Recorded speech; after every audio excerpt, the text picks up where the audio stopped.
দুষ্ট কোকিল চাচা এবং আপনার তথাকথিত স্ট্রিক্ট কুকুরছানারা, আপনারা সামান্য একটা নীলা ইসরাফিলকে নিতে পারছেন না।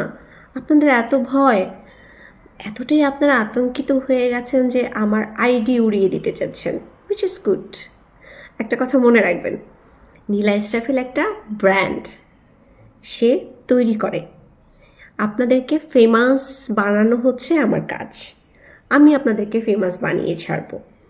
আপনারা যারা মনে করছেন যে নীলা ইসরাফিলকে একটা আইডি যদি উড়িয়ে দিই তাহলে নীলা ইসরাফিল খতম, নো, নীলা ইসরাফিল একটা করোনা ভাইরাস, বিলুপ্ত হয় না, থেকে যায়। একটা আইডি যদি উড়িয়ে দেন পরক্ষণে আমি আরেকটা আইডি খুলব।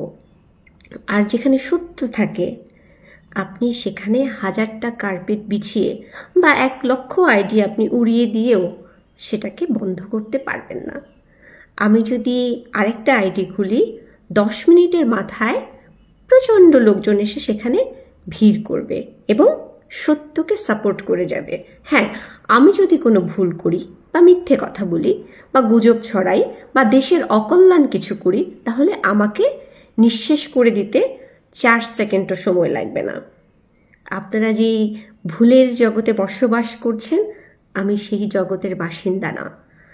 আপনারা আমার একটা আইডি উড়িয়ে দিবেন, আমি 50টা আইডি খুলব। তখন কি হবে? আপনারা একবার কথা বলা বন্ধ করবেন, আমি 1000 বার কথা বলবো, লাখ লাখ বার কথা বলবো। তখন কি হবে? আজকে আমি ছোট ছোট সত্য কথা বলেছি, এরপর থেকে আমি বড় বড় সত্য কথা বলবো। তখন কি হবে একটু চিন্তা করেন। আমাকে ভয় দেখানো, চারটেখানি কথা না, আমাকে ভয় দেখানো অতটা সোজা না।